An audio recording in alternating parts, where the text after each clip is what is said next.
Okay, we're going to open our meeting. This is the regularly scheduled meeting of the Town of East Bridgewater Planning Board. It's Monday evening, the 17th of October, 2022. It's just after 7 p.m. Currently present, Lindy Snow, Associate Member, Rob Ken, Christine Hanley, Kevin Riley, myself, Roy Gardner. There's 4 regular members present and 1 associate member.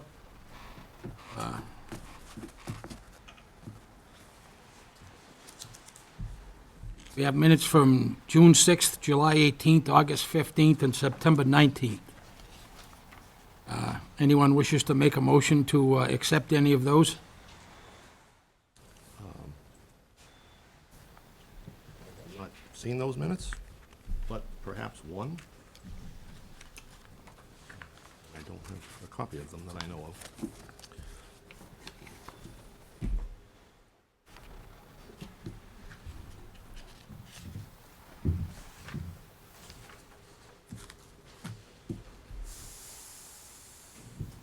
I'm not seeing I those don't right see this. them here either. I'm not seeing those right this minute either.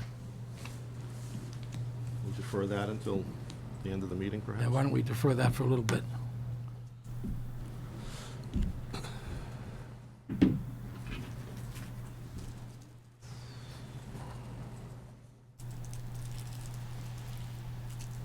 All right, let's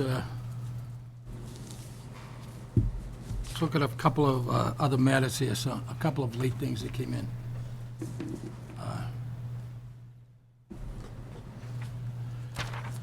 Under other matters, we've got a letter from a resident in town with a small snippet of the zoning map on it. That resident has asked us to consider sponsoring a zoning article that would go to town meeting to make what we could, I guess, refer to the other 3 residential homes in that section of Dean Place, Keith Place, Willow Avenue. There's 3 homes that are identified in the yellow, in that little insert pictures, 108, 109, and 129. They're all part of the Dean Place, Keith Place, Willow Avenue neighborhood, if you will. All of that is currently zoned R3 according to the zoning map. For some reason, those 3 houses that are only accessible through that neighborhood are zoned Residence 1. Those are buffered from the Village Road, Elm Street side of the residential areas by a significant wetland. So the request has been to consider rezoning those 3 parcels R3 to make them more consistent with all the other abutting properties on Willow Ave, Keith Place, and Dean. So all that I'd like to ask tonight is that we all take a look at this, digest it a little bit, look at the zoning map if we want to. Look at the GIS maps online and put in all the wetlands and so on and so forth, and see that those 3 homes are isolated from the rest of the homes to the west and to the north, and the zoning isn't consistent with, as I think he says in his letter here, isn't consistent with the rest of the actual neighborhood in the Willow, Keith, and Dean Street areas. So I think he makes a rational argument as to why it should be rezoned, but I think we would need to decide as a board if we wanted to propose rezoning those 3 parcels to R3.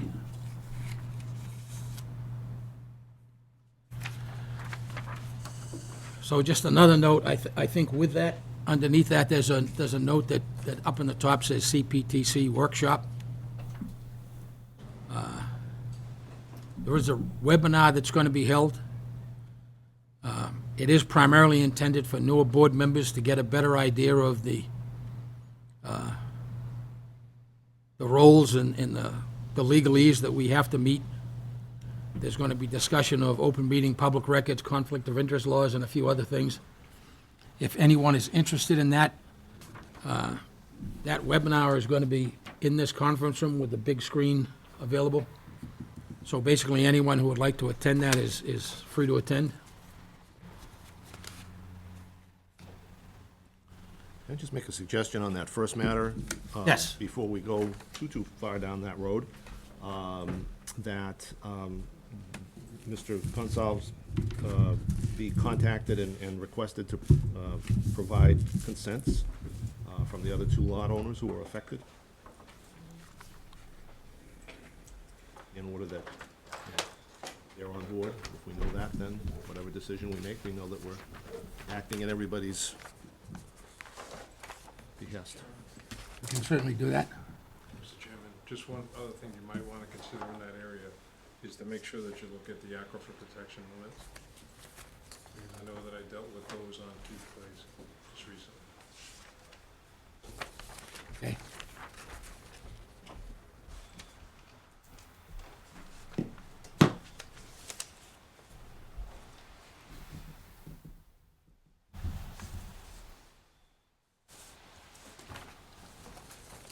Okay, I've got that noted in my copy of that. I'll leave my copy in my book so that I don't leave it here.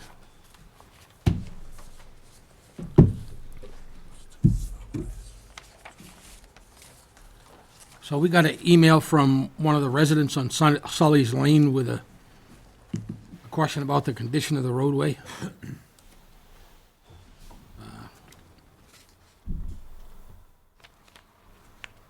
It appeared from the wording in that the resident's not aware that Sully's Lane is going to remain a private way owned by the resident.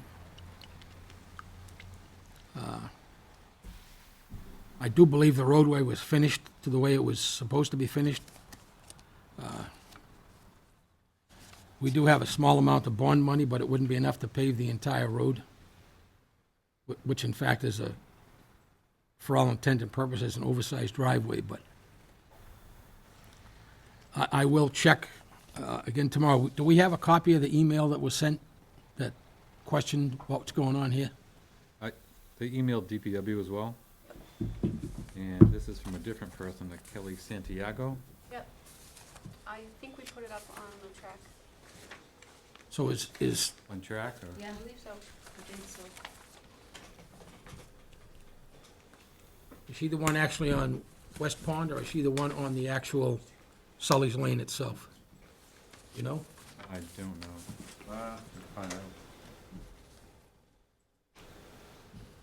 Her issue was the driveways have not been top coated.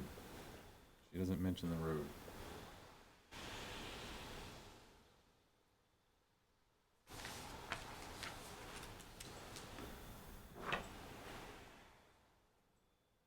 Too far away.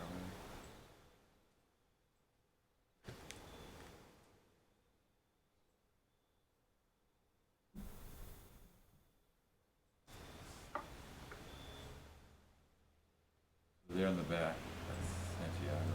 Yeah. She refers to 82 and 102 as well.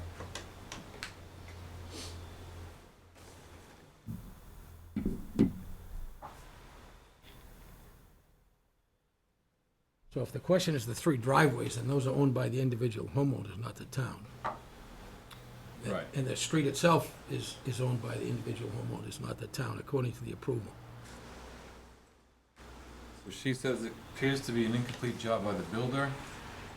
The builder said he is not responsible for this. She's asking for clarification. All right, I can reread the email. I read it I kind of assumed when she said driveway, she was talking about the street, because that's being treated as the driveway to the rear house. This And even sounds though like the other this. two houses have most of their frontage on West Pond, they both access their garage doors through their driveway, which comes off of Sully's Lane, which we asked the developer to do to avoid having cars backing directly into West Pond Street at that location. So, all right. Ellen, was there a different one, email from somebody else? Nope, that was it. That was it. Yep. Okay, I think the other resident, which I think is 82, I think may be the one that called me and Okay. asked about it. I thought they were gonna send a follow-up email, but just as a for everyone's knowledge, my internet access right now is pretty much limited to my smartphone, as my home computer systems are in a deep disarray right now. I'm working on them and have a new computer, but things are not working well right now. The new computer's extremely fast, but it doesn't do anything I want it to, so. All right, so I'll take a look at that. I'll be in the office tomorrow to go over some things, and if necessary, I'll use one of the office computers to respond to that. All right, so I think for now that'll cover Sully's Lane. So let's go ahead and move on to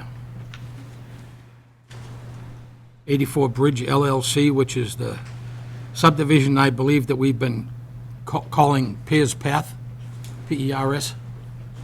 Is that right, Ellen? Yes. Yes. Correct.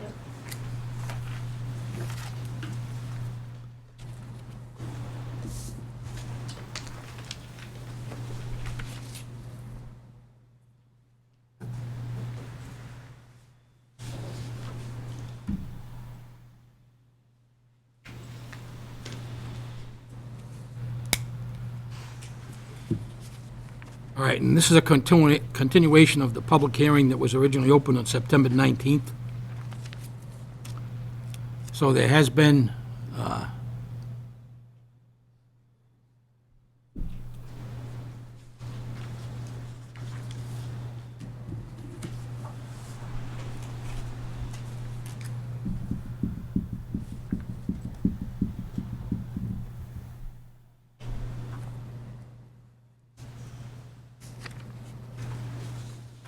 there has been several reviews and responses from environmental partners. I think the latest one we have is on our tables here. It's dated October 17th.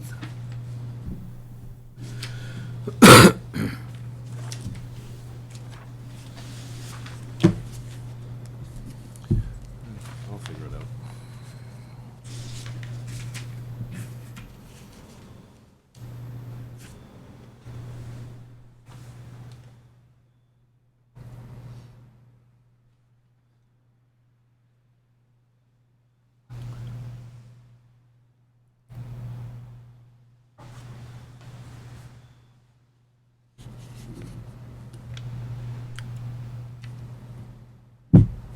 I think based on the information here and the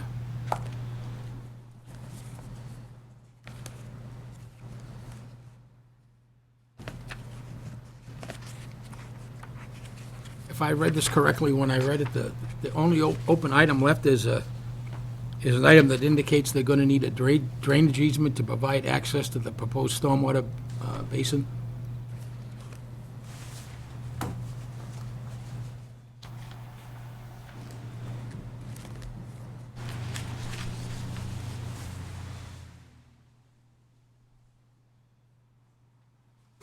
The latest response from EP on 1010 is, as described above, we recommend the town require the maintenance of the stormwater management system be submitted to the town. We recommend that this be included as a condition of any approval. Item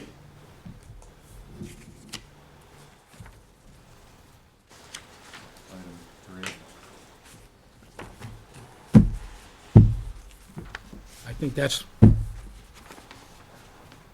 the only outstanding item of any significance as I read the latest report.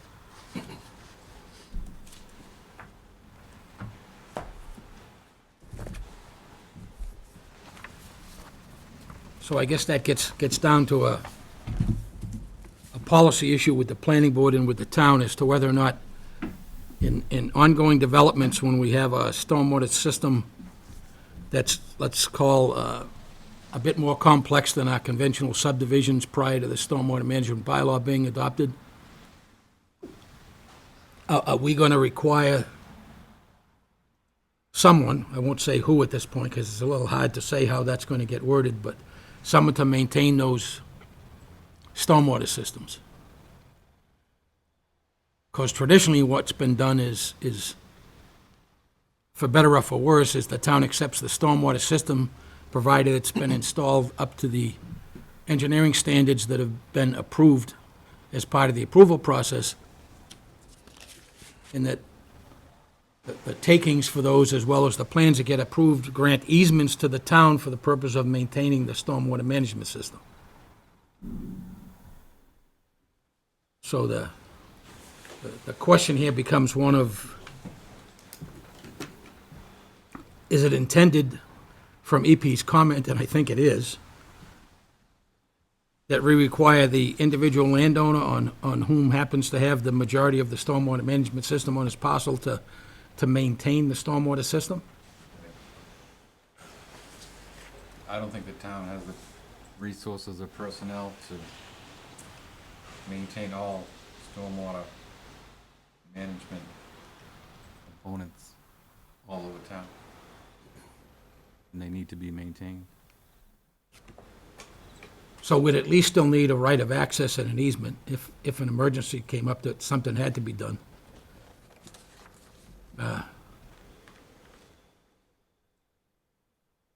Easements, they're all on easements. Right. Yeah, I already noted on the plans, they're already on easements. So I would question what kind of, and I'm not sure how we would do this, but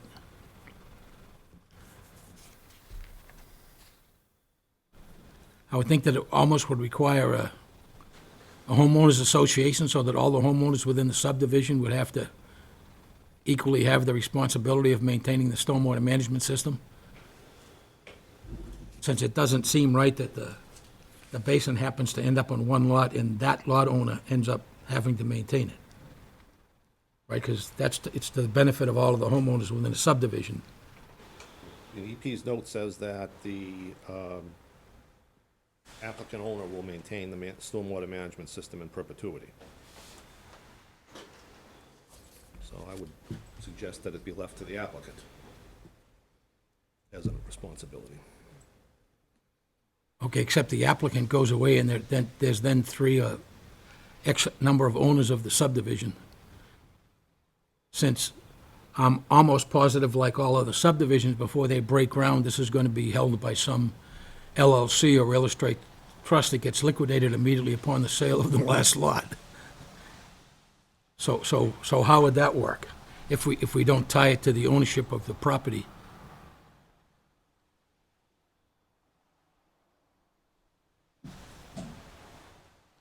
Well, I think the only way to do that would, fairly, I guess, what I've seen is what you suggested earlier, that incorporates a homeowners association somehow or other.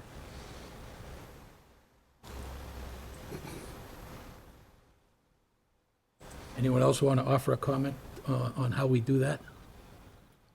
So in the easement itself, it could state and reference the other deeds and say that in conjunction, like, they all need to maintain together. If it's not more, then, you're not referencing. It's a thought, you can certainly just add Like something. I have one on mine and it's through several, only 2 other lots and we have to maintain together. It's not the drainage, it's a driveway, but. Yeah. It's the same principle. So, if it were for an entire neighborhood or for a significant development, commercial or something like that, that's related to multiple lots, I think that you need to have some cross easements or some homeowners association supplemental agreement. But if it's a simple couple lots, you probably could put something in the requirement in the deed. So Larry, are you satisfied the way the language on the plan is? It would grant easements to each of the individual homeowners if they decided they needed to maintain it independent of another homeowner who didn't The want to easements maintain are it? just establishing easements. Who the easements are granted to is really what you're talking about, whether or not it's to the developer owner now and subsequent HOA, or should, and I guess this gets down to, because I've seen this happen many times, is where the intent may be to keep it in an HOA, but if the owners petition the town to have the road accepted, then they could petition it at a town meeting. And if they do that, then it does become town's responsibility. Are you saying, but if I could ask you a question though, are you saying that the town no longer will maintain the drainage within a subdivision? I think what we're saying is the intent would be that the stormwater management systems, because they're becoming more extensive under the stormwater management bylaw, would be maintained primarily by the homeowners within the subdivision that get the benefit of that stormwater management system. Yes.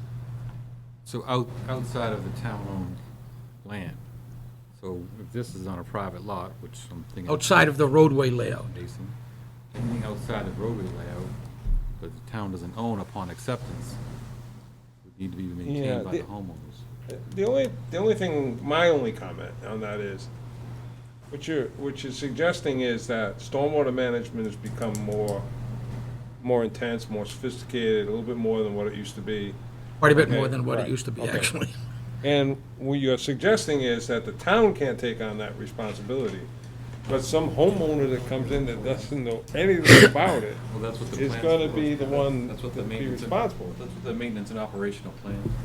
Yeah, I understand that.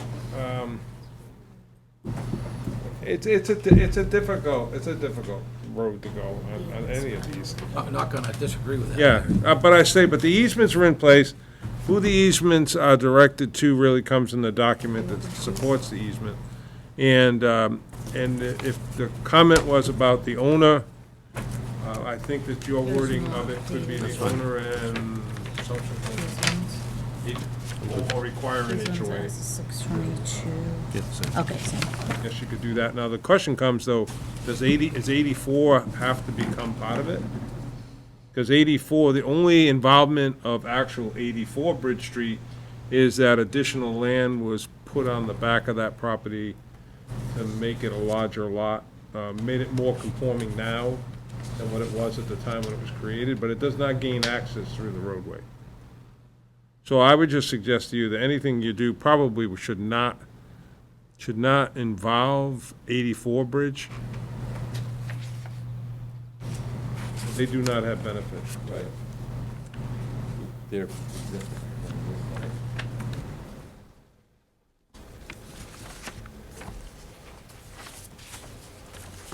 So the homeowners association would be for the 3 internal lots. So the entirety, Larry, of that drainage easement sits on Lot 2, The physical location of it is on 2, that it benefits Yeah. all three, yeah. yeah. But it benefits all 3, and the easement, it would be written to the HOA, which is, they would be a member of it, and that they would be responsible for the maintenance of it.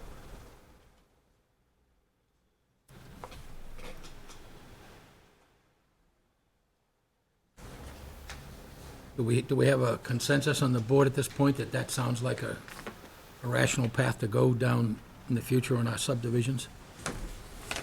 And the question would be, do we need to does the town need to update its requirements on the rules regarding stormwater if we're doing this for the first time with a new applicant and we've never done that before?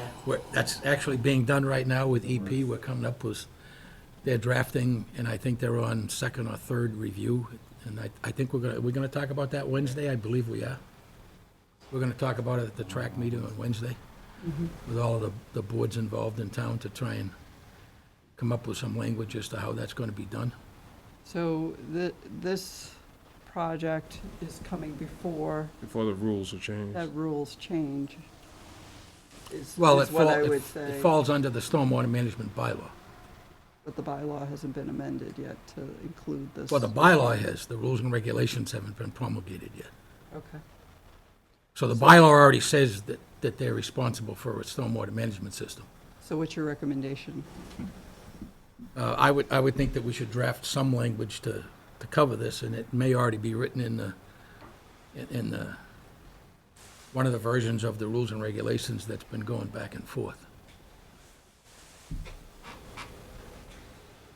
Since the stormwater management system in a subdivision is integrated, I don't see any other way to do it other than with a homeowners association. There's going to be some lots that have a far more impact from the stormwater management in terms of what needs to be potentially maintained than other lots. Some lots probably won't have anything on them. So I think, and I was trying to find some generic language which would make it clear, and that would need to be in the actual deed for for the lot. That creates an equal responsibility for each of the individual homeowners as part of the homeowners association.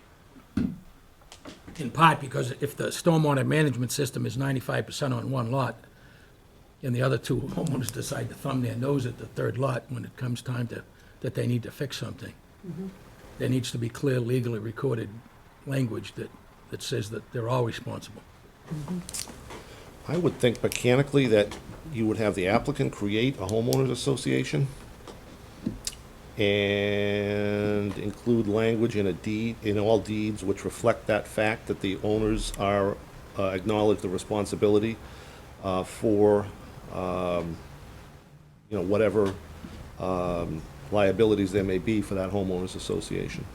Similar to what we've done for those over 55 developments where they were all privately owned with homeowners Yeah. associations. I would think. The slight difference here would be that the roadway, on Right. most of these would become a public way. Right. I mean, I think it would just be sort of any amenities that are, site-wide that are benefiting, Right. like as this does. Okay. Would the applicant have any issue with that? He's not here, so I'm not sure if he does, but if that's what the direction the board's gonna go, then I think he just has to deal with the implications of that condition. I think you just gotta be careful about what rules were in place at this time, and making sure that whatever you do is consistent with what's the rules now. And I think that would be his biggest issue, is if you go outside of what the rules are at this time while this subdivision's here. If you're saying it's covered under the current changes in the subdivision, in the stormwater rules, maybe it's a generic statement that says that it has to be maintained in accordance with your bylaw as it is today.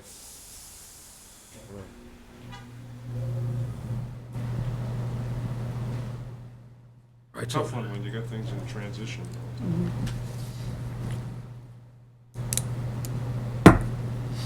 So I think, given that's the only real outstanding item on the environmental partners review letter, I think we could probably accept a motion to close the public hearing and work on some additional language in the draft approval letter for our next meeting. I think everyone has a copy of the potential draft approval letter. And I would give you this for the record, which is the waiver letter.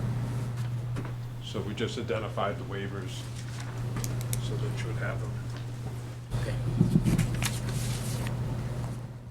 Chairman, I move to close the public hearing on the PERS Path 0-84 Bridge Street subdivision matter. So we've got a motion from Riley. Do we have a second? Second. Second, Hanley. Any further discussion on the motion to close the public hearing? All those in favor of the motion to close the public hearing, say aye. Aye.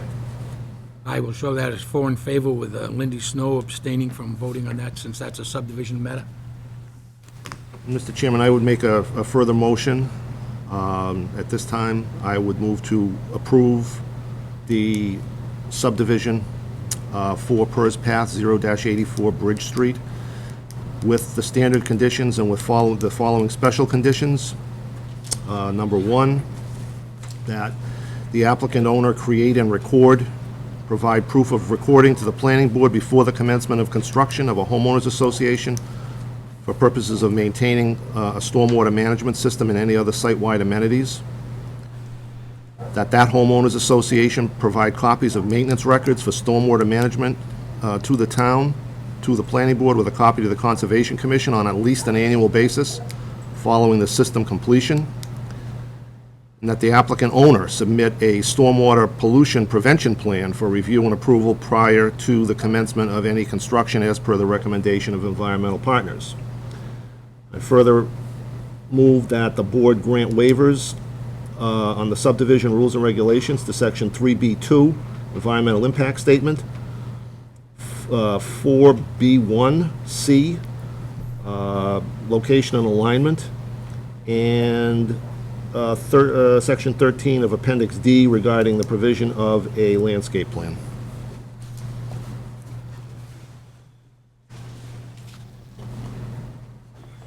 Okay, do we have a second to that motion? I'll second that.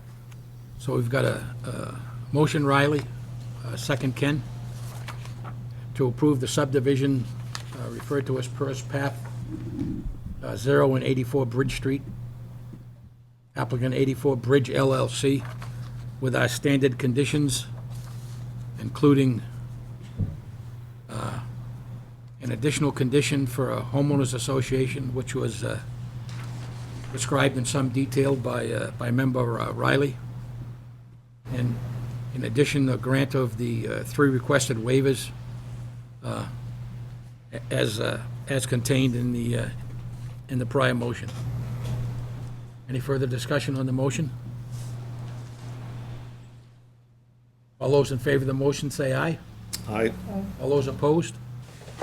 We'll show that as 4 in favor, none opposed. That's a unanimous vote of the regular members present and voting. Member Snow will be shown as abstaining, since this is a subdivision matter. Thank you very much.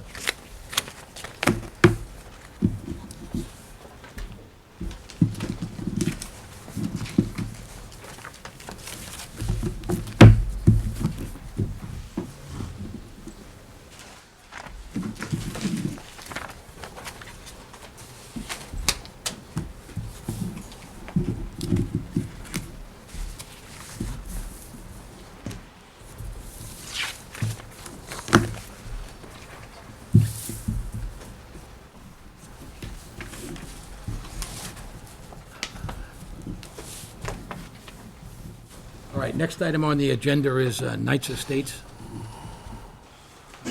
I'll acknowledge I don't have anything new to add to this tonight, and I apologize for that.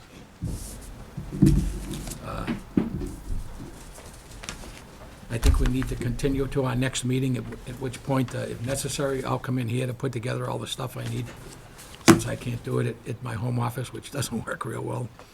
It's 3 weeks in the tank right now. What do we need to, We need to actually record a vote with the conditions. I think we're very close to what those conditions need to be. I'm willing at this point, if someone wants to put a motion on the table to either approve or... Those these are the special conditions. updated Those special conditions conditions were were the- okay with me, That's, that yeah, I read. 1 through 4, or whatever it is. Had the rest of the board gotten a copy of them? I know, it was I think it was generally circulated, I don't remember. And I don't know whether, my question was gonna be whether these guys have had the benefit of that. Did you get that, Scott, or no? I don't think so, no. No, okay. These are So- the last time we were here, the board, I think, was gonna put together the conditions and the circular. So is this is the one that's on the table here tonight the one that's just been revised with our latest conditions? No. Is that the one? How many did we bring in? Did you just give one, did we just give one to Kevin? All right, so then, can I ask that Make some copies? So basically, and I would encourage us to give them a copy. I mean, I think there were 2 conditions added, which were that the owner applicant install water mains conforming to the town of East Bridgewater standards within the proposed subdivision roadway right-of-way, and to connect to the stub at the City of Brockton line, and fire hydrants were to be installed as per town of East Bridgewater regulations. And then secondly, that portion of the proposed subdivision roadway to be located within the City of Brockton must be accepted as a public way by the appropriate city authority prior to the issuance of any permanent certificates of occupancy by the town of East Bridgewater. The Brockton portion, be accepted as a public way. Check. So you don't want to digest that over the next week or 2 before we actually record a vote, or do you want us to go ahead and record a vote in the way that is now? Yeah, no, my confusion is, does that condition mean that I have to build and have the public way in Brockton accepted before I can build and get building permits for houses in East Bridgewater? I believe it said certificate of occupancy, I wasn't it? think you said certificate of That is what I occupancy, so believe the I said. road could be constructed in East Bridgewater. Yes. Just the COs wouldn't issue, not building permits, certificates of occupancy. Yes. So that's obviously a commercial decision that's a little dicey, but Yeah, the portion in Brockton be accepted as a public way prior to the issuance of any permanent certificates of occupancy by the town of East Bridgewater. Perhaps emphasis on the word permanent. This is the condition we're gonna get, so. Yes. Yeah. Let's take a vote. Want to look at that, or is that appropriate, Mr. Chairman? We give them a few minutes to look at it and take them back, or want to roll with that? I'm okay with it. Are you okay with that, Mr. Chairman, more importantly?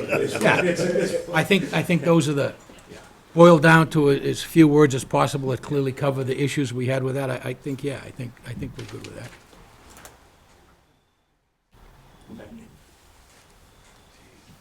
So that would be, Scott, the last two on Yeah. Oh, I see this one right here. 3 and 4. 3 and 4 would be the two that are.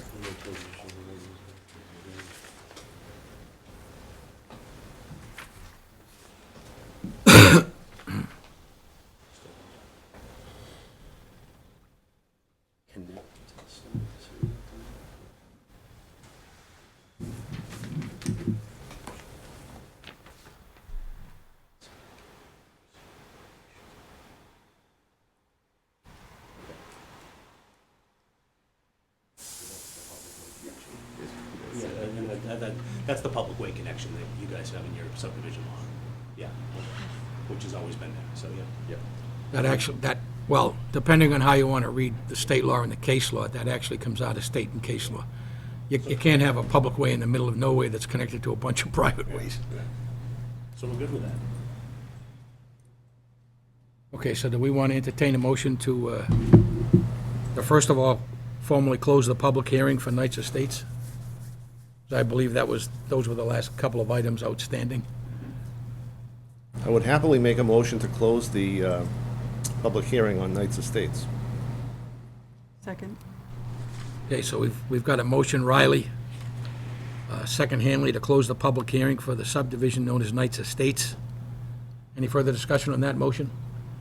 All those in favor of the motion say aye. Aye. All those opposed? We'll show that as a unanimous vote of all 4 regular members present and voting, with member Snow abstaining. I should say associate member Snow abstaining. Do we want to entertain a motion to adopt as our approval conditions the letter that we have right now? So I'd make the motion to approve the subdivision for land off of East Street, Brockton, East Bridgewater, otherwise known as Knights Estates, with the usual conditions of our decision, together with the 2 additional special conditions, which were just recited, basically regarding the water main, hydrants, and the acceptance by the City of Brockton of the subdivision roadway within its limits prior to the issuance of any permanent certificate of occupancy on the East Bridgewater lots as part of that decision. Second? So that's a motion, Riley. Second, Hanley. Any further discussion on that motion?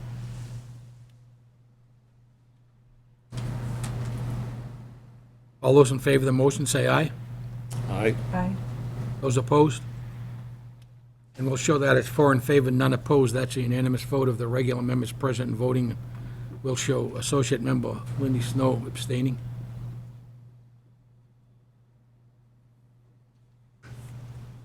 Okay? Thank you. I will, Can we take this, or do you? Yes. Okay. This is. I think, that's obviously off our, Yep. we have that file, right? I don't have that file, One but that- we have it. Thank you for Okay. your time and patience Thank you on very this much, yeah. Godspeed. Thank you, yeah. one. Need it. Thank you.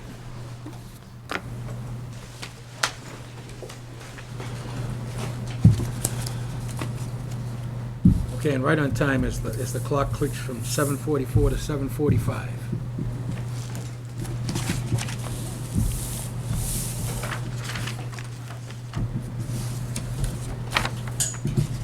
this is a public hearing for Trenage, how do you say that? Trenage Management LLC for the property at 582 Oak Street.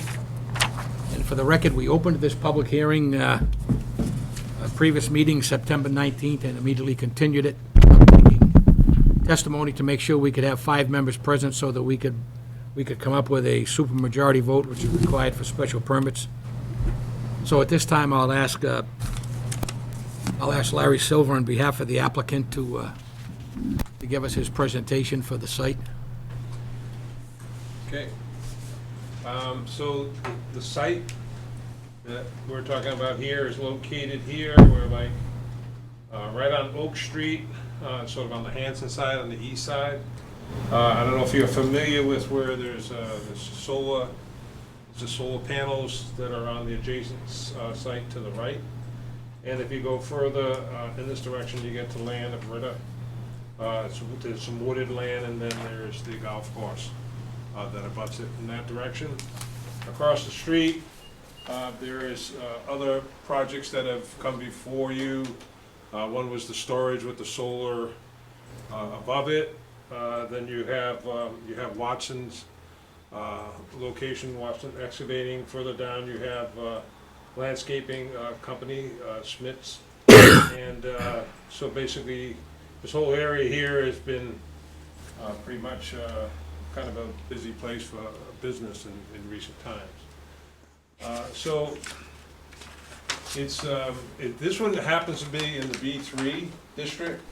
The difference, the way the zoning works, is that B3 is on the east side of Oak Street. On the west side of Oak Street is industrial in this area. Larry, he has it up on the TV as well. I'm sorry? He has it up on the TV as well. Okay, there you go. So it's probably easier for me to go just do it from there, right?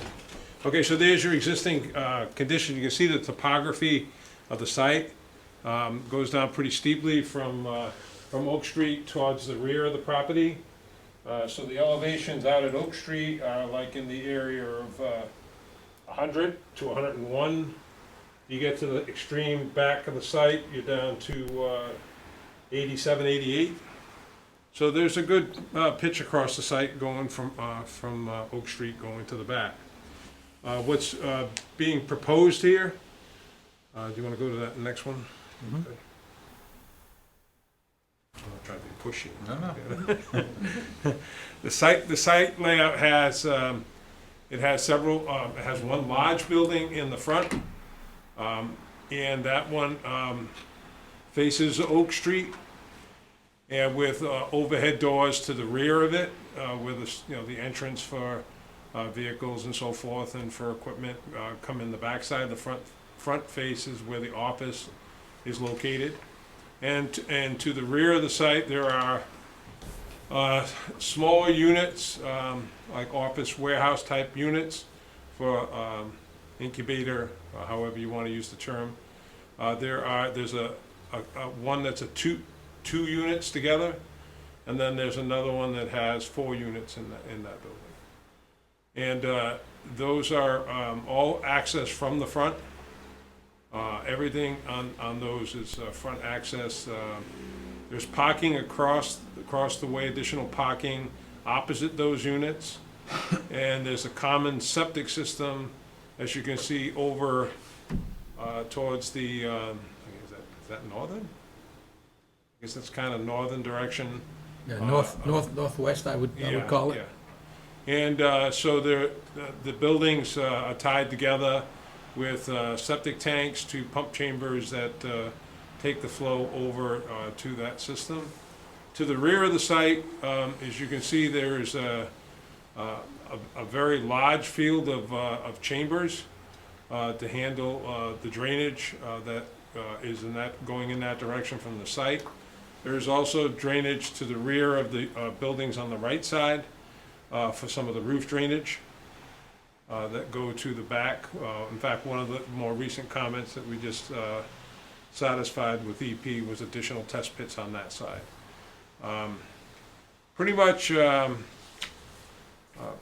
an overview of how the site lays out.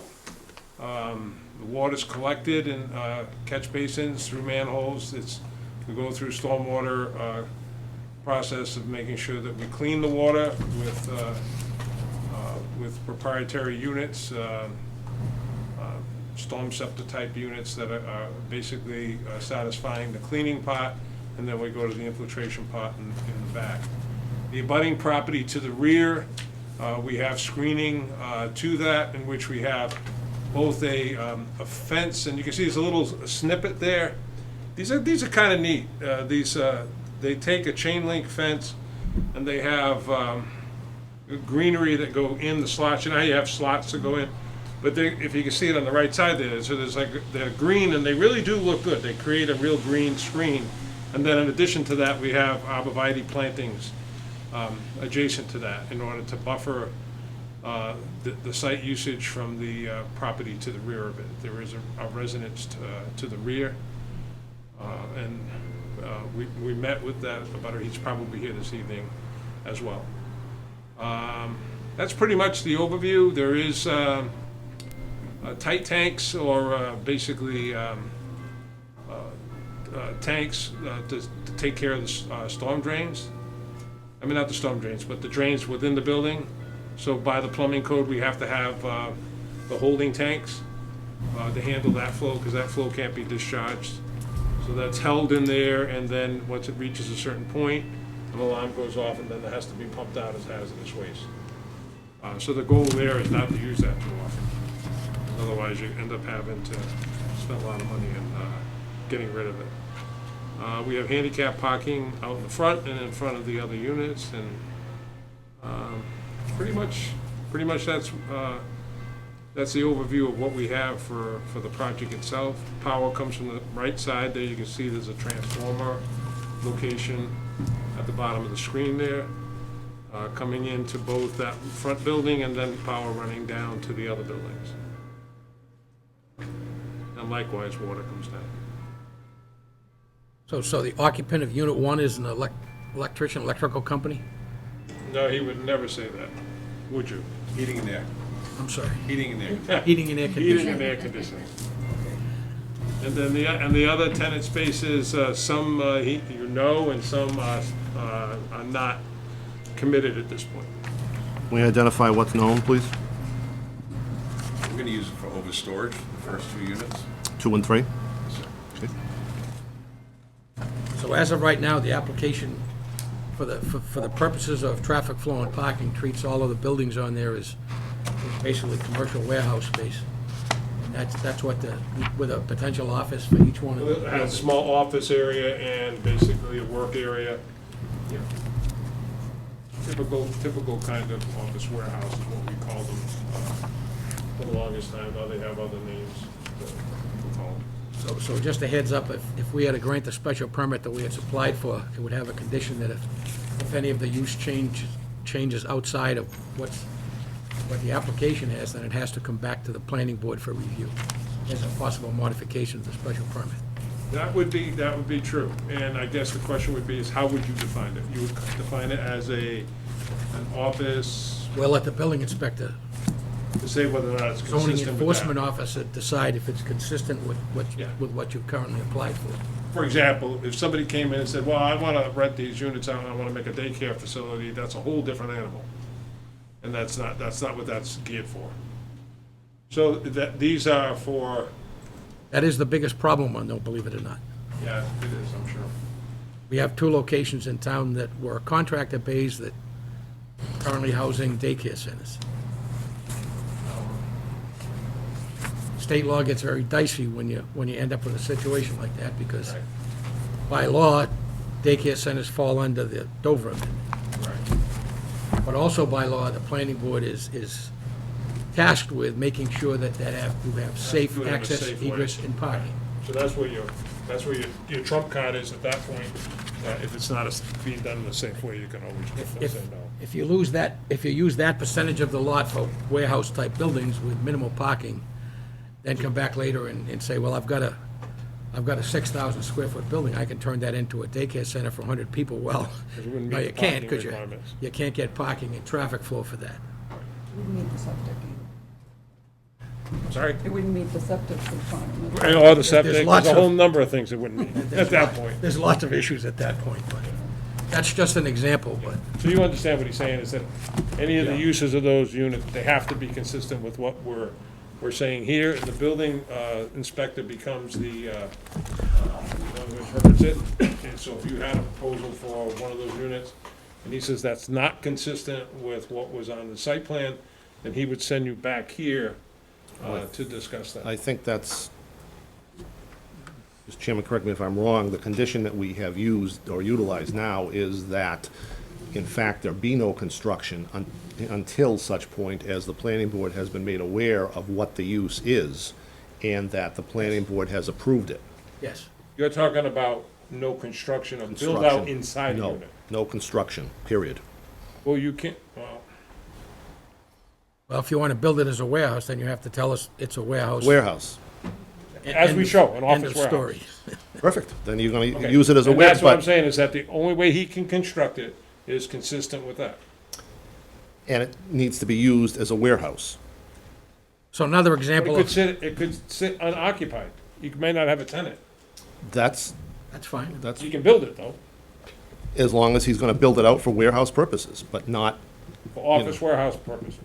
When you say warehouse, I'm just trying to be careful that we're not talking about. I straight understand, each warehouse. one has a little office inside of Yeah, it. so that's, I call it an office warehouse. Another example of a problem we have at another site in town is multiple units like that. There's an auto body shop in one. Right. There's I forget what the second one is, but if the building inspector thinks that the building is suitable for that and needs to be modified, he may also have to go with the fire department to see what the fire department's going to Right. require, because they have extensive requirements in anything And that if you has to had do two with. units that were sort of incompatible in terms of being next to one another. Yeah, and there's lots of other things interior So to, I think that the wording, So- as you say, but the wording in there, I would say that a straight office warehouse is what you're approving. And anything outside of that has to be deemed to be consistent or. By this other board. condition. That's right. And Right, I anybody- think that's a fair way of doing it. anybody else have any questions, comments? Anything getting stored outside? Is that vehicles or? Yeah, just probably work trucks, maybe a trailer. Boats, RVs, Those would be going in unit 2 and 3, hopefully. That's what we store at our shop now. We have like an enclosed trailer, and we do have a boat trailer.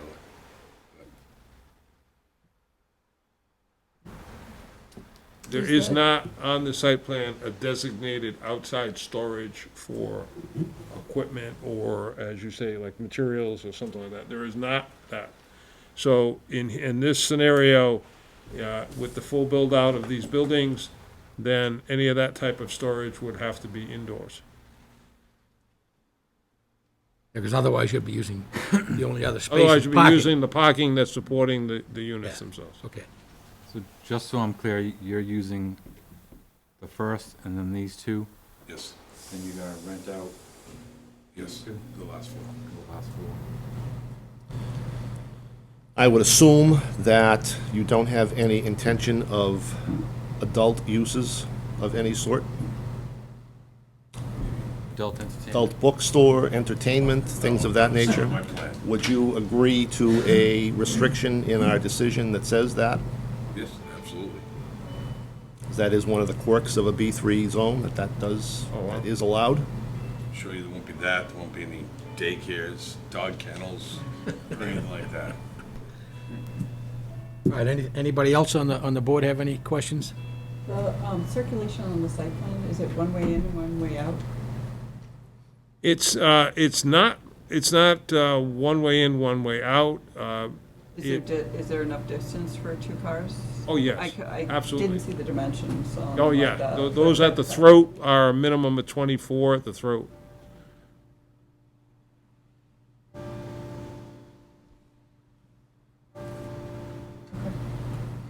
You would think that there might be more usage, and you might chime in on this if you want, but I mean, the left driveway might be more suitable for accessing the units to the rear. That's what I envision. And he would build that into, if he wanted to make that exclusive that way, then he would have to build that into his lease. But I don't think it's, if he didn't build it in there and some of them went the other one, I don't think it's a big issue, but they both are wide enough for two-way traffic. Larry, one of the things that I think I notice here is you provided a couple of renderings for which I thank you. It looks as though the area in the front of the front office is a little bit different. The renderings seem to show that there's a path that leads all the way around the front office, and the site plan seems to show that that sort of stops it coming from the left as you would face it at the doorway.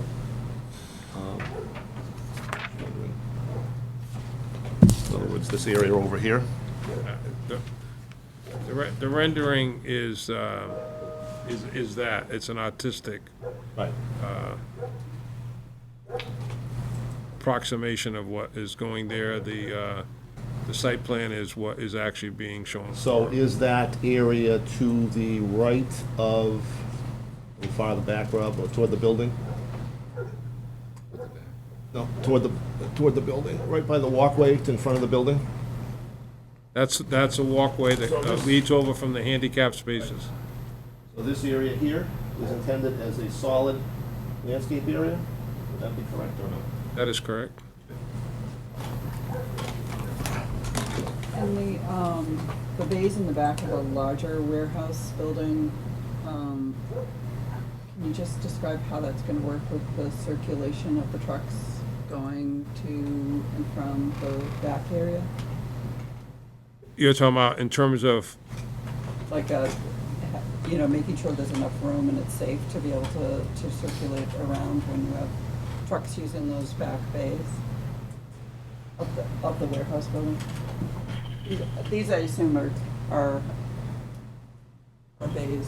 So we have a truck coming out. They're gonna and be you have more- they're not two-way bays, they're not bays for loading that a truck will be parked in front of them when it's not being used as a parking space in front of them. No, we're gonna stage jobs, they back in, we use vans, so they're not large trucks. But they'll back in to the door, load up, and then go do their. Load up their You're talking like materials. a and then- typical and then- electrician's truck, sort of. Yeah, like the little box trucks. Yeah. So you're not showing any striping of how the flow of traffic goes versus how the parking works when people are parked there? In terms of whether or not there is a dedicated area that there's no, Just to ensure the safety of going around the building and making sure that trucks backing up don't come. so what clear on the what she's safety. indicating is where we have the 24-foot wide area as you're approaching that back section, but that we don't make a designation to say that there's a striped area that says that that's not a travel area. I love touchscreens. You have Oh, a is it a problem with that It's at a all? touchscreen, yeah. I envision coming in on the left anyways, and everybody going out on the right. I think, let me ask the question slightly differently, because I think I understand what Christine's getting at.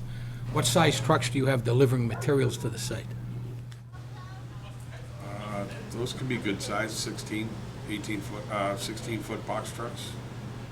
Because I have a business adjacent to my house that has parking for cars with about a 25-foot pathway through to get into an exit and an entrance, but the 53-foot freight trucks that deliver there almost daily have to park in the street.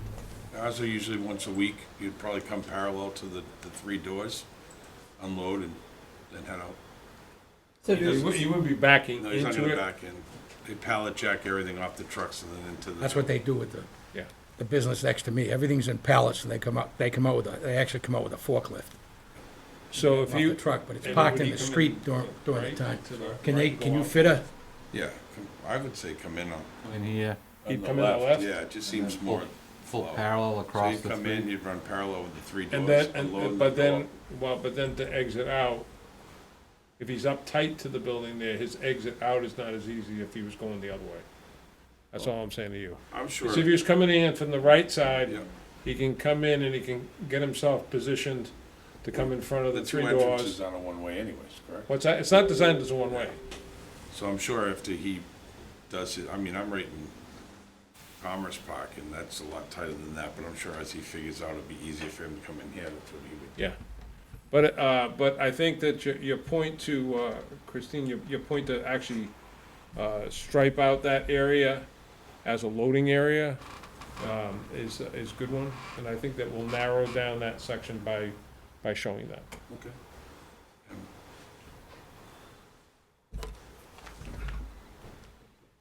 Or anyone else on the board have questions?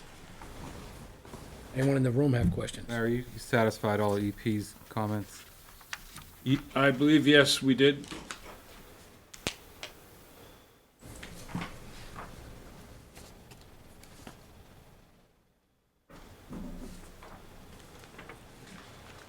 Is the abutter okay with the green fence that you're Oh, putting yeah. in? With the arborvitae's, he was. I spoke to him and, Yeah. And the green fences, because arborvitae sometimes take a little bit longer to fill in, the fencing along that stretch allows them to get that instant kind of Green. green. Larry, what do we know about the Hedgemaster in terms of its fade resistance? Yeah, literature says that it doesn't. What I don't think we would want to see would be some green arborvitae's with that hideous shade of bluish plastic, Hedgemaster in 2 or 3 years, you know? Yeah, what we could see from the manufacturer's specs was that it doesn't have, it's made to be outside, it's made to be in that kind of environment. If I it think works, the- it's a good-looking product, I mean. It's actually a good product, it's a good option, because you've seen those other kinds of slats and stuff, and those are not as attractive. This, that you do kind of a double take when you see this, because you think, oh wow, that's a chain link fence with these slats going through it.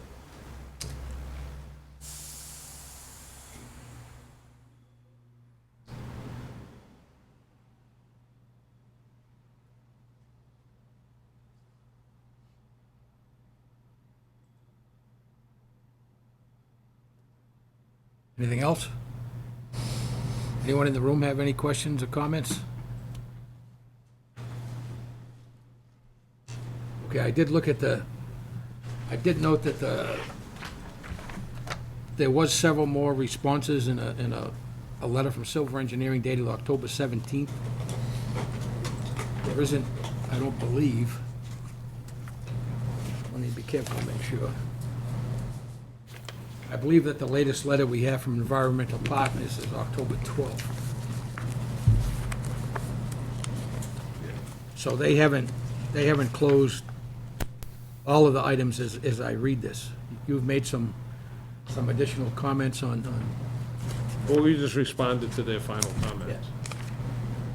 so we don't I don't think it really, anything rose to having another round. No, I think it looks like the responses would cover the EP comment that was made. We just don't have that closeout on it to show that that item is closed, right?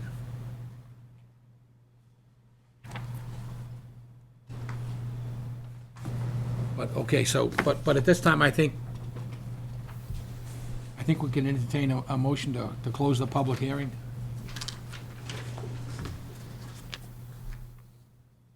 If the board so deems it appropriate. So moved. So we've got a motion, Riley. Do we have a second? Second. Motion Riley, second Ken, to close the public hearing for Trenage Management LLC for the property of 582 Oak Street, which is a special permit application in the B3 zone for 3 commercial buildings totaling 14,500 square feet. All those in discussion on the motion? All those in favor of the motion, say aye. Aye. All those opposed? We'll show that as 5 in favor, none opposed. That does include the vote of Lindy Snow, our associate member. We'll mark the hearing as closed at 8:09 PM. Do we want to put an approval motion on the table at this point?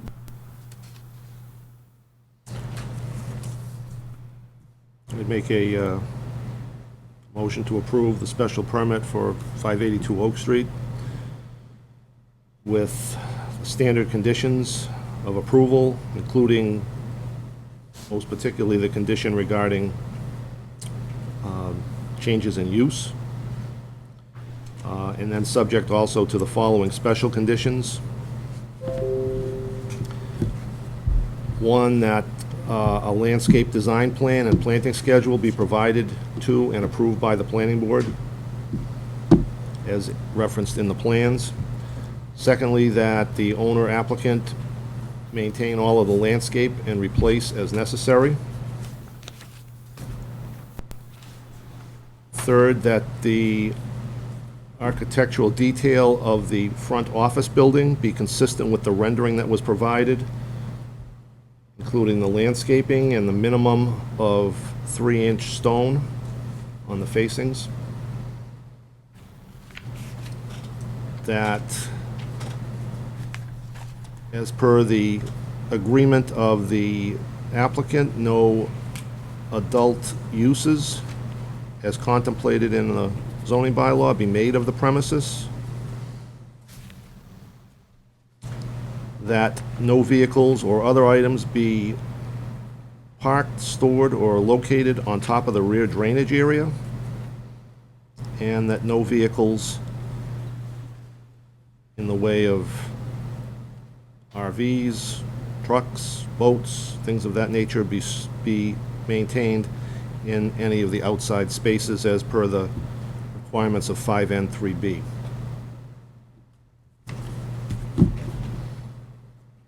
May I just, you want to make, also just add about the striping? Oh, yes, I'm sorry, Christine, yes, absolutely, we'll incorporate the applicant is to include striping in the parking area behind the Unit 1 to allow for loading and unloading of trucks and other vehicles.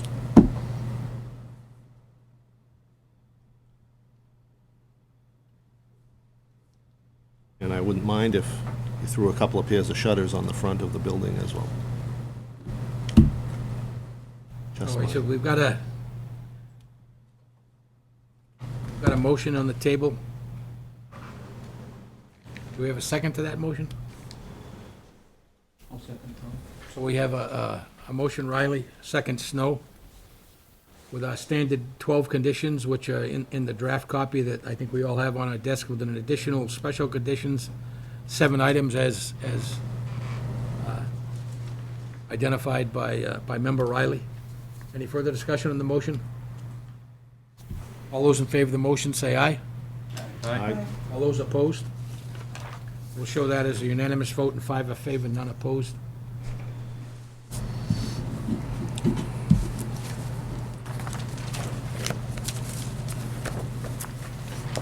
Thank you very much. Okay, thank you, Larry. You guys.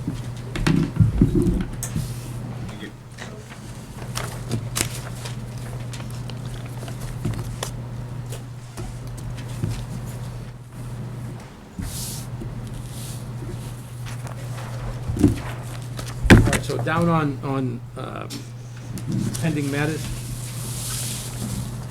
we have the 2-lot subdivision at 35 Hereford Lane, which we had the public hearing on September 19th, 2022, for Philip DeRue. I think it's... Yeah. Yeah. Just talking to him right now. So Rob, can you pop that up on the screen? 35 Hereford Lane. The subdivision in which the existing house at 35 Hereford Lane would take a small piece of the new road to come up with its legal frontage under zoning. The new road would remain in common ownership with the new lot that's created to the rear. I think the only open question we had that was discussed at the public hearing last month is clarified. There is in fact a fire hydrant in the cul-de-sac in the front of the house. There was a note from the fire department indicating that it was almost 500 feet to the nearest hydrant or something like that. So I think there is a hydrant. It's a bit buried in the weeds the last time I looked at it, but that was a while back, so there's clearly a hydrant there. I don't know, I don't know how it got missed, but it is there.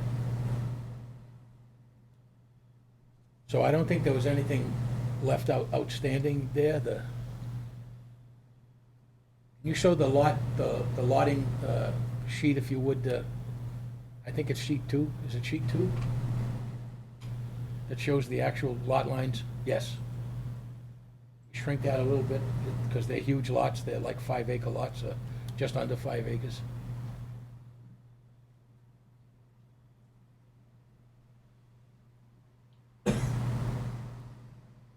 So the existing house would basically remain the same as it is, pretty much untouched, with the roadway going off to the right side of the house as you look at it, which would be Hereford Lane Extension. That Hereford Lane Extension would remain private property in common ownership with the new house lot that would be created as Lot 1. Although the plan's a little misleading, it has significant upland because of the size of that lot. The lot, again, is almost 5 acres. It actually has more upland than a minimum required 35,000 square foot lot would require. In fact, I think it's got 40,000 some odd upland on it. And the house would be built in that upland area to the rear of 35. So I don't think we had any other questions left on that, and we did it. We do have on the table in front of us a draft letter of approval.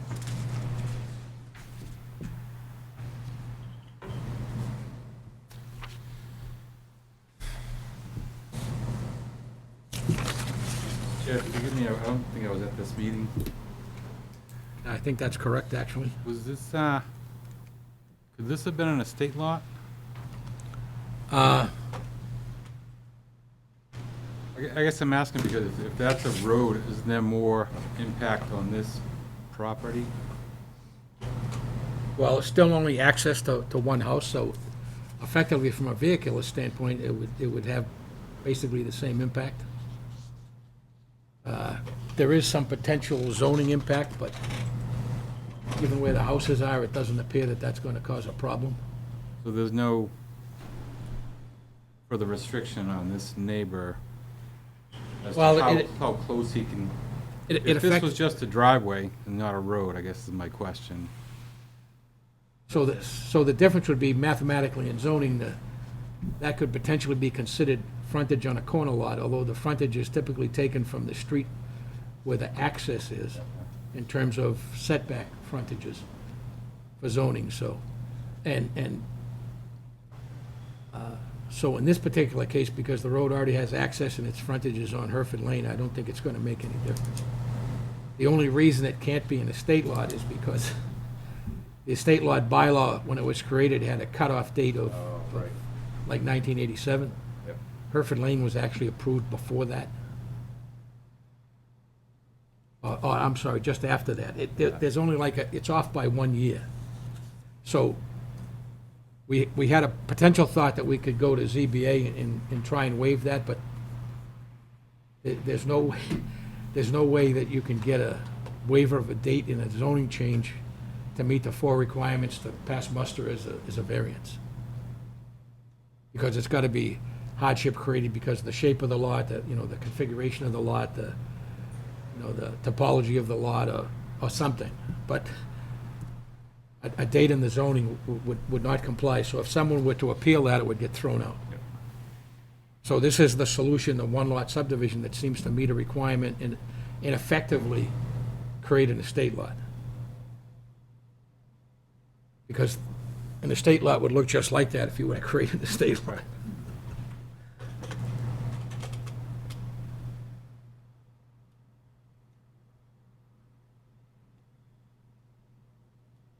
You're not required to have a buffer between the extension and the neighboring lot? No.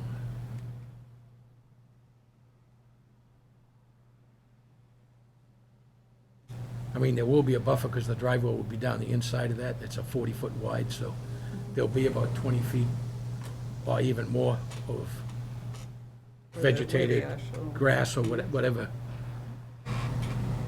I think a good part of that's fairly heavily wooded right now, right? Yeah. So my expectation is the only things that would be cleared would be enough to get the driveway, or the quote road, which would be a slightly oversized driveway down to where the house would be.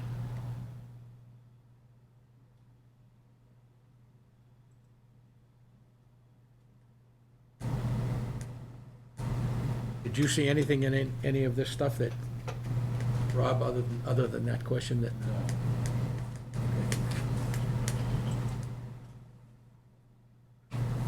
So what's your pleasure then?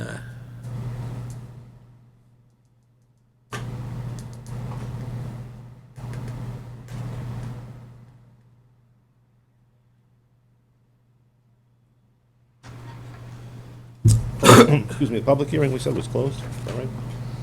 Previously? I'm not sure, did we actually close the public hearing unless, did we leave it open? We did close it. Okay.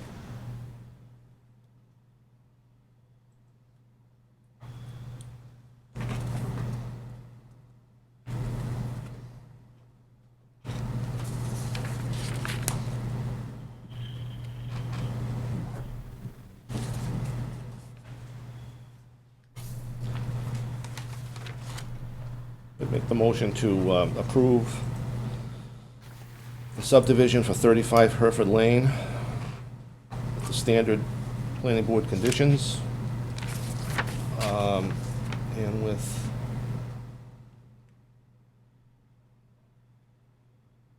actually with Should have a special condition that the roadway remain in common ownership with the new lot, well, because I don't believe that's included in the draft that we have, right? so I would actually eliminate condition 8, that being a sidewalk, I would presume. Yes, okay. And then I would add the following conditions. Number 1 would be that Hereford Lane Extension remains in the ownership of Lot 1, and that the owner remains responsible for the maintenance and repair of Hereford Lane Extension. 2, that the quote-unquote road to be developed as far to the east, away from the common property line as is possible. And 3rd, that there be no further subdivision of the land in question.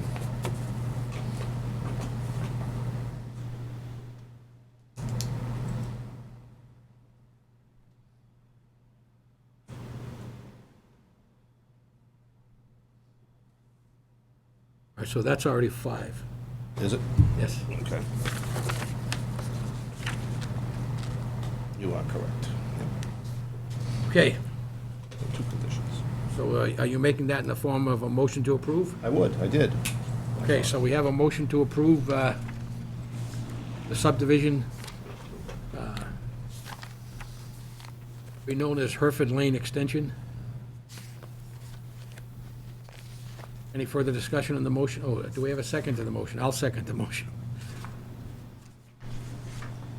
Any discussion on the motion?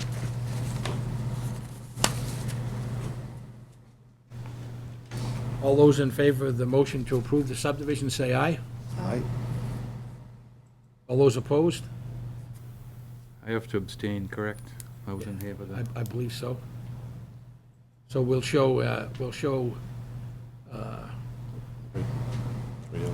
Ken and Snow abstaining.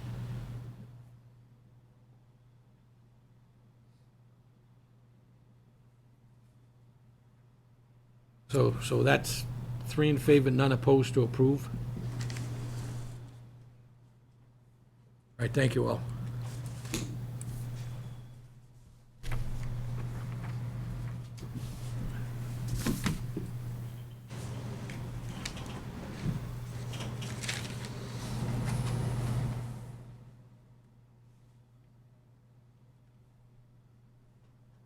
All right, so we haven't heard any more on 47 West Union Street for the used car dealership that I know of. We haven't received the surveyed plan back, which I think is what we requested the last time. An opinion from town council? Is that, Opinion from town council relative to the use of right in that district?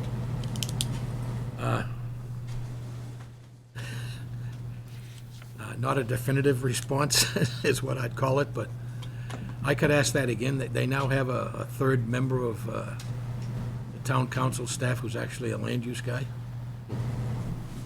So I could ask that question again and maybe get a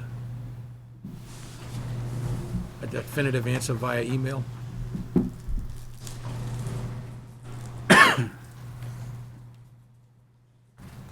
So a couple other quick things.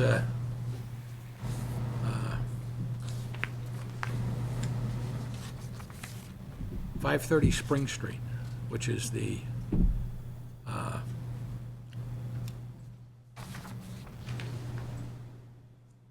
what's the name of that? The vacuum metallizing company? Mueller. Mueller. So the story, as I understand it right now, is that Mr. Mueller's going to use roughly half of that building as storage, and he wants to lease the other half out as warehouse space for basically storage, but it won't be his company.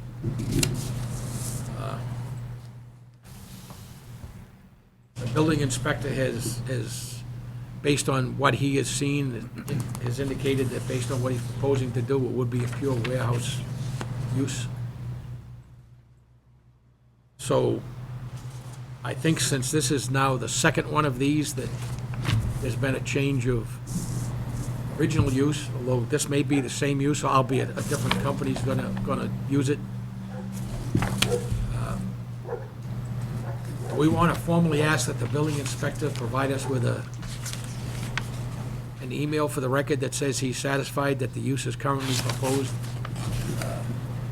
but the other half of that building is consistent with the original application. How do we want to do that? So, in 2020, they came in and they obtained a special permit for the addition of the second building, if you will, right? Yes.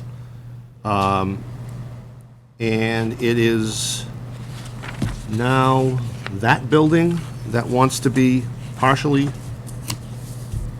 utilized by others? Or is it the larger building, or I'm just not... The new building that's parallel with Spring With Street. Spring Street, yeah. When he came in, as I understand the story that's been given to the building inspector, which was presented as fact, is he's lost one of the contracts that he had. He doesn't now need all the space. The intent was that space was to eliminate the 15 or 16 50-foot trailers that were Right, I on that, remember. all stacked up on the side and out back. And that was the amount of storage he needed to cover the I think he had 4 major contracts, if I understood it correctly. But in any case, as of just recently, after the original permit was approved, his business has changed. And he now needs only about half of that building for his business storage. So his plan is to lease out the other half. Either to a single user or to 2 users, I think, because I think the way it's set up, it could potentially lend itself to 2 units in that other half of the building.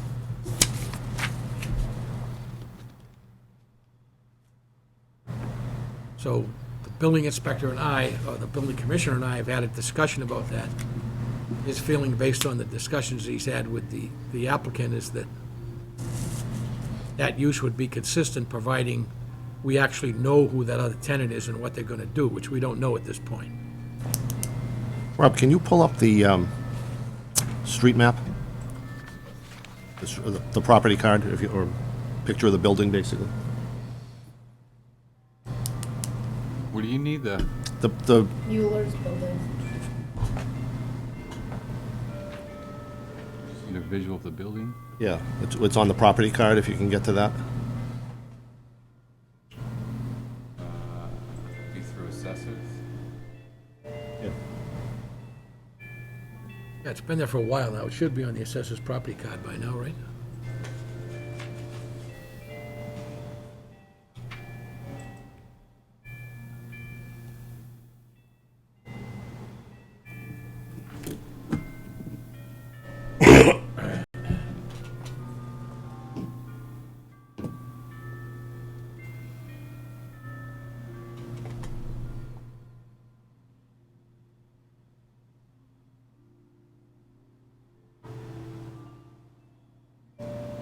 Last one down.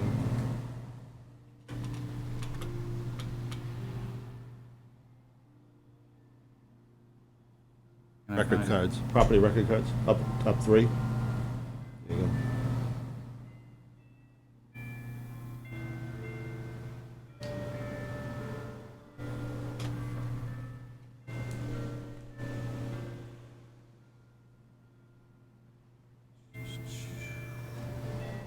It'd be 5:30.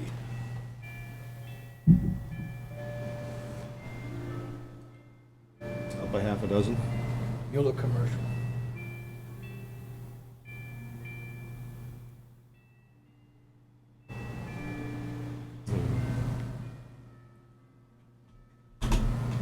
I showed the old building. So that's the old, that's what I was just gonna ask. Yeah. That's the old building. Yes, that was the existing building prior to issuing the special permit for the building. It's just to the right of that now.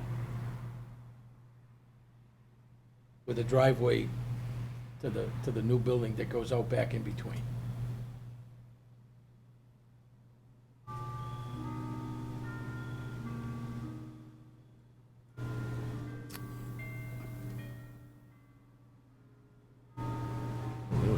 Okay. A beautiful job. The foundation's there. There you go. Yeah, so this is August of last year.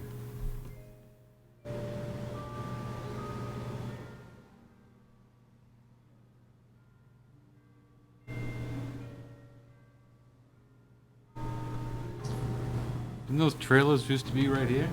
Yes. So where is all that stuff now?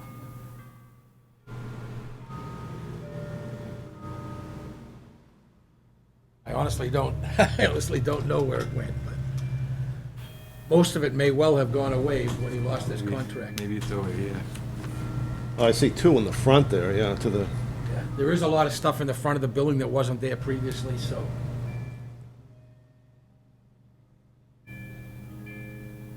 I think there is still some of them out behind the building. It's probably material for the construction. That could be as well, I'm not sure. I think the frame is. Yeah, it's all enclosed now, yeah. They just enclosed it within the last couple of months. It had a roof on it with just steel columns. It's been enclosed within the last 4 to 6 weeks, I think.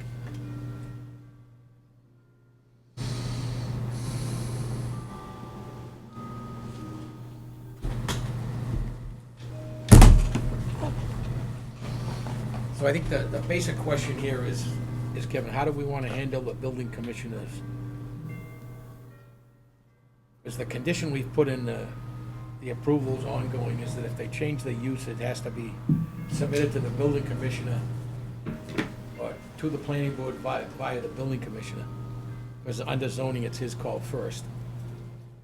If he thinks there's a change beyond the scope of what was originally granted, then he's got to refer it to us to decide if we want to hold a public hearing to further modify the special permit. Or can we just modify it without holding a special hearing, a special permit hearing modification, but if it fits within the confines of the site? I think it's what we did with the guy up on North Bedford Street, right? my only thought would be, you know, I really, I am not a fan of these, you know, steel and aluminum buildings to any extent at all. This one is probably not located such that it's a real problem, but I might just, to me, I would take the opportunity to say, maybe we want to design the outside a little bit better and thoughtfully to make it look less like a steel and metal building, if that's possible at this point in the construction.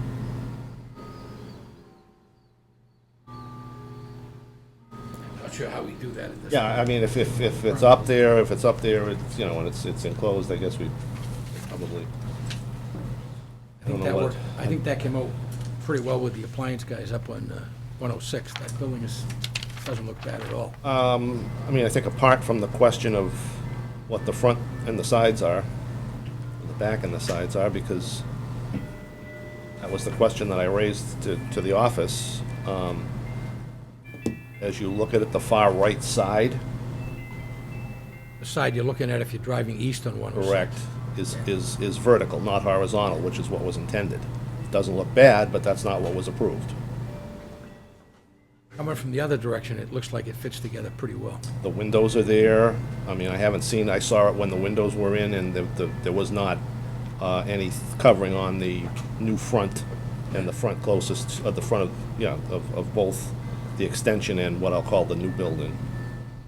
So is the question about the use of the space? What is the question, process? Well, I think in terms of the special permit process, yes, is the, So I think that they have to ask for a minor modification to the use, because I mean, it was approved, right? specifically said the approved for uses for processing and storage of the existed use, and the special permit is related to use.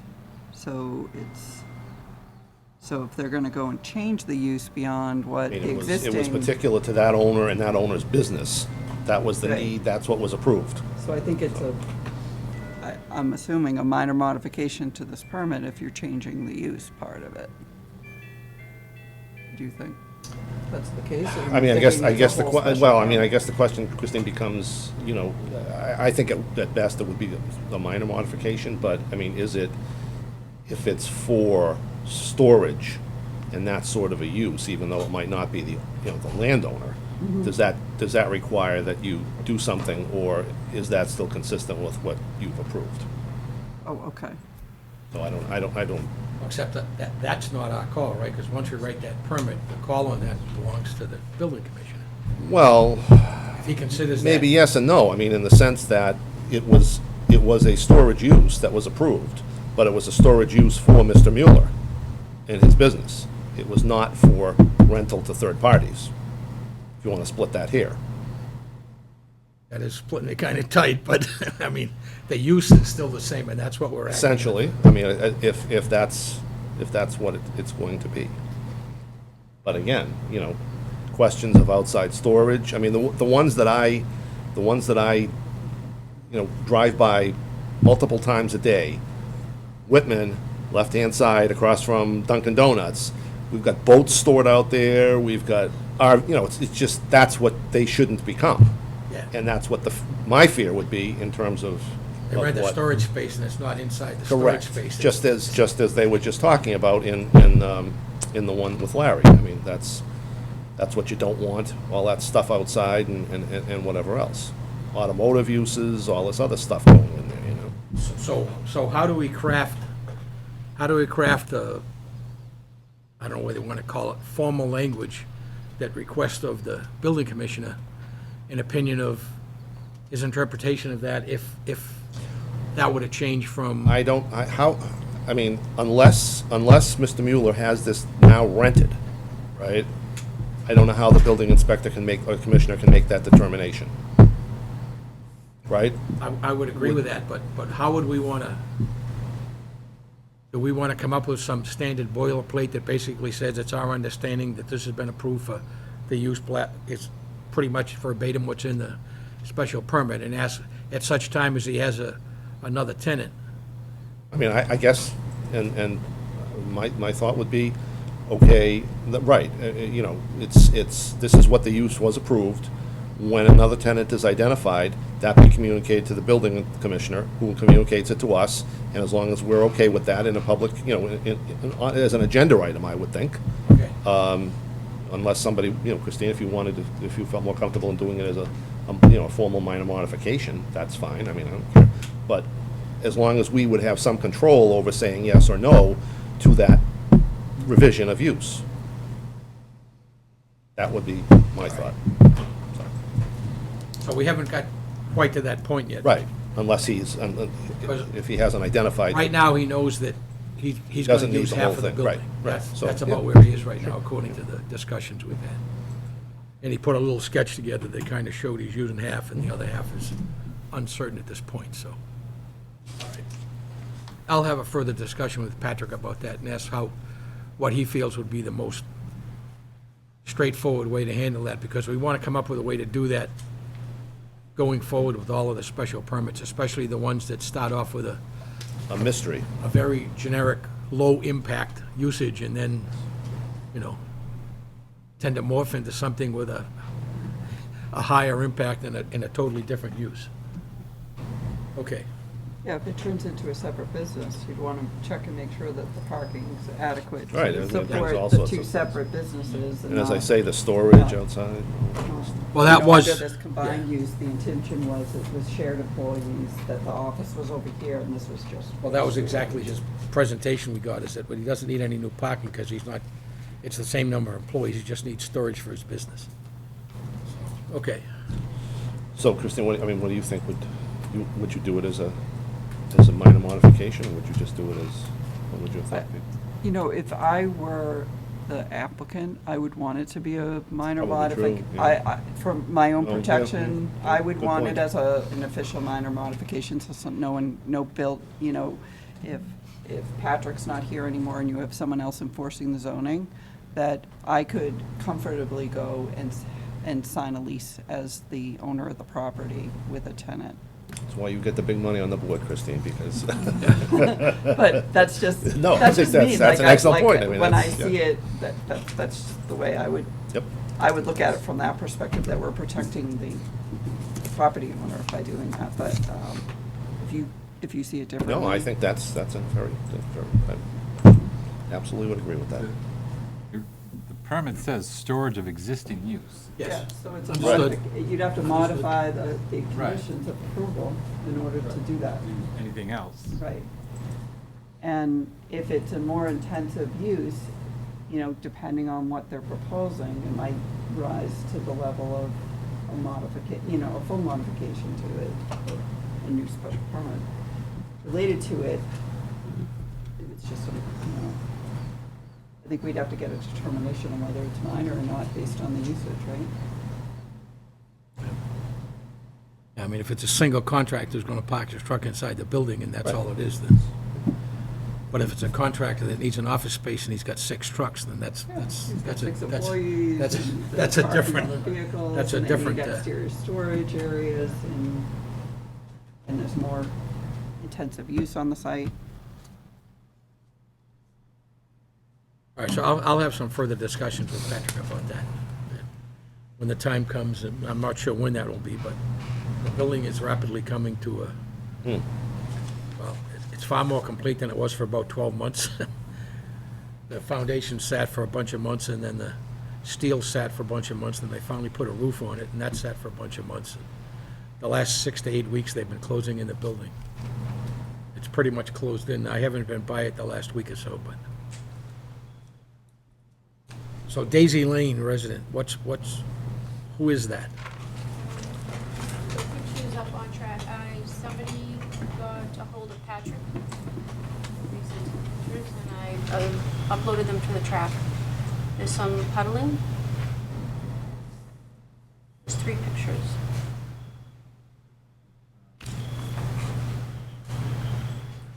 Here's my track.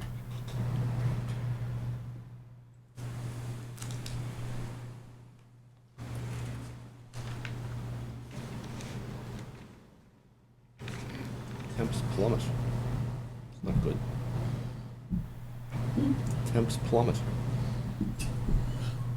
It sounds like it's like that flash freeze. huh? Yeah.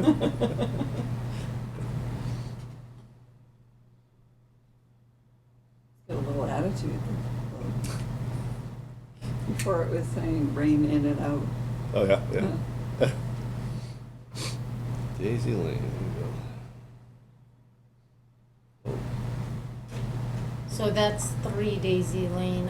They called today and they had Patrick go out and Patrick took photos, and their concern is that, the water is standstill, they have younger kids and they're worried about mosquitoes and stuff, and they were worried about the added rain that's gonna be added to it today. And that it's not draining. Where is that? 3 Daisy Lane? That's the cul-de-sacs over here, I believe. Looks like it. You saw that there's a couple of other pictures there, Rob? Yeah.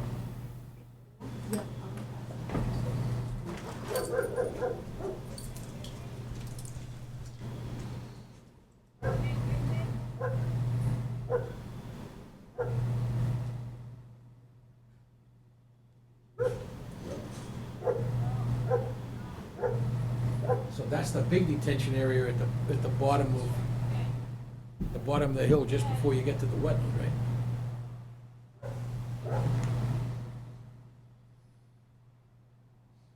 Appears to be a retention area.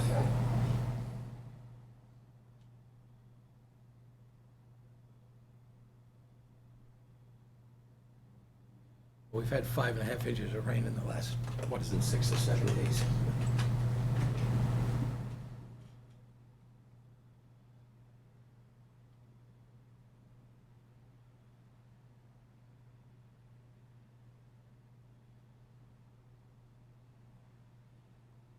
Those 3 Daisy Lane? Yeah, that's the big detention area. Yeah. God bless you to be able to pull that up out of the whole town and It's on focus. 5. Can you show that in the, I don't think it's gonna have GIS stuff yet, right? What's the newest? Satellite view? Yeah, what's the newest satellite view we're gonna get?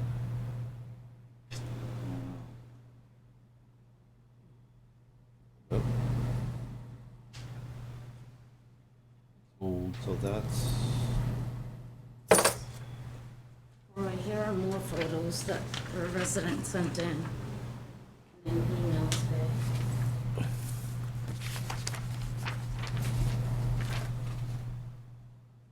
the other photo, Rob, maybe that gives us a, One more. yeah.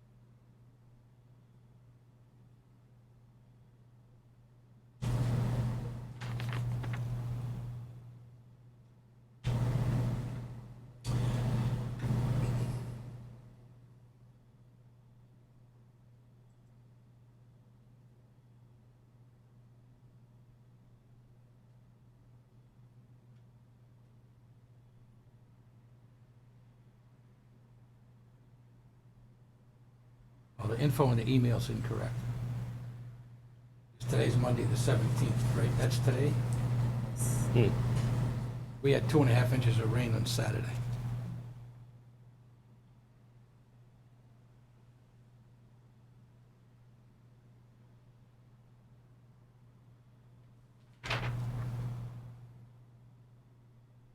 We've had over 5 inches outside. My rain gauge overflows at 5 inches, and it overflowed Saturday from the rain we had. What was it, Tuesday, Monday or Tuesday? And Saturday, Friday night into Saturday, pretty much all day Saturday up into the afternoon. So it's only been sitting there for, I'm not sure exactly when we took these pictures, but I can take a ride down by there. Obviously, it needs some work. Who's the developer there? Doesn't look like the slopes are stabilized to me. Roy, who's the Charlie developer? Macy. Oh, Charlie, yeah. No, not Charlie Mason, not Daisy Lane. Oh, I'm sorry. Scott Burgess. Scott Well, Burgess. there is Wow. issues over there too that. I this know, road's not I know, done that's yet. why I was, because the guy, that's why I asked who sent it, because the guy, The wrong spot. the guy from Layla Estates called me this weekend. Oh, here I was giving you credit, and Yeah, sorry, I was in the wrong you spot. fouled it up? Oh, my God. All right. We haven't heard back from that developer.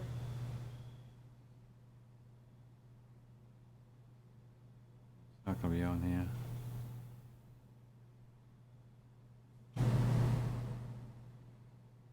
It might be Now, this is Scott Scott Burgess. Burgess.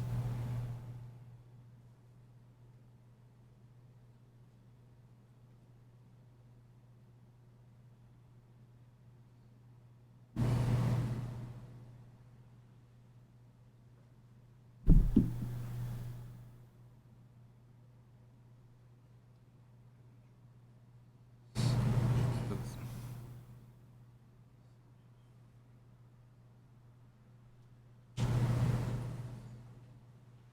I'll go down I also have to look at Layla Estates tomorrow anyway, so I'll look at those two tomorrow and see how much that water's gone down.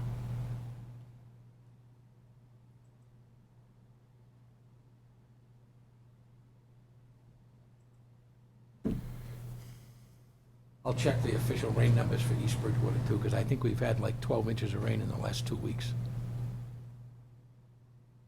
Keep emptying my rain gauge when it goes over 3 inches, and it's filled up a bunch of times.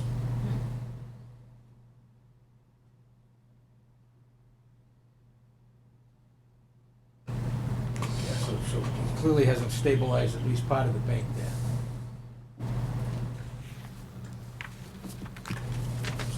I'll take a look at that. I'll report back via email. I might have to come in here to write the email, but... All right, I think that's everything on our list. Is there anything else that we're supposed to see? Oh, we already talked about that. Is that when I was, We're gonna digest, the members of the, I've asked the members of the planning board to digest what he's asking for there. Look at the zoning map, look at the area, and see if we think it's appropriate to make that contiguous. I'm also gonna ask him to contact the other 2 residents whose property would be changed and see if they're in favor of the change. Speculate on why you want the change? I can certainly speculate, because I think he'd prefer to have a multifamily house there. Now, whether or not, obviously, there's other major issues there, high water table, septic issues, Title V, all of those things. But from a pure zoning standpoint, I went down and looked at it. There's 3 houses kind of isolated there. It would kind of make sense to make it the same zoning as all the other houses on the 3 roads there. If we were to do that, the standard policy has always been, in state case law seems to say that unless the planning board makes a positive recommendation to town meeting for the zoning change, then we shouldn't be changing zoning based on a citizen's petition if that petition includes land that's not his.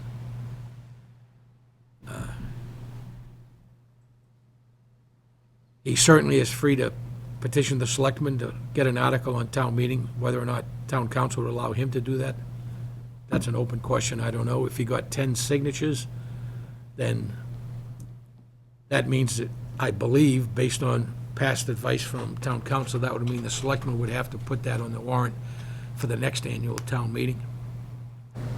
We, as a planning board, would still have to make a recommendation at town meeting, either yes or no, based on good planning practice.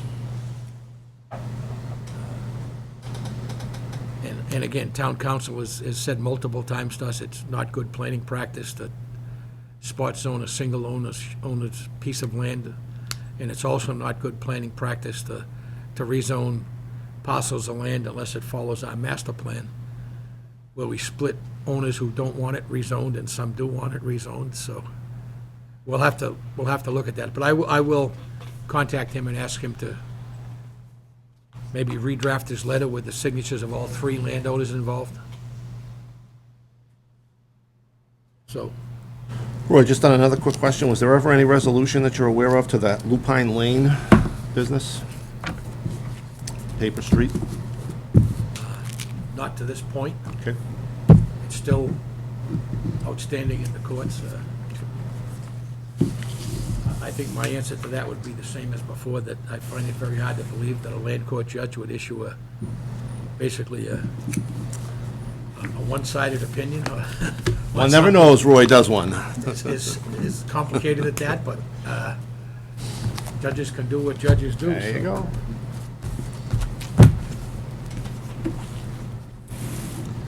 And there's just a reminder that this Thursday, we're gonna have a workshop in this room at 6 p.m. for anyone who would like to attend. We just put a reminder up there. Yeah, that's that planning land use workshop, which based on what I could find online is gonna be mostly information for newer board members, newer department members, to try and understand all the rules we're supposed to be following. Open meeting law, conflict of interest stuff, Public Records Act stuff, all that kind of stuff. There didn't seem to be anything more to it than that from what I could see in the information. I would love it if we could, and it hasn't happened for over a decade now, but we used to have an annual or semi-annual conference where someone from the, I don't know what what department they call it now, but Mr. Schmidt used to be the guy that came out and gave a presentation of the last year or two's land use law, and he typically had the guy who wrote the book and his buddy there, who wrote the land use law book that everybody has, Bobrowski. And there's a second attorney that works with him that helps put that together. One of those two guys always used to be at the meeting Schmidt put together, and it was an all-day thing, but the last time that happened was probably 10 years ago. And I think the last update to the land use manager was at least 10 years ago as well. That's another very good document.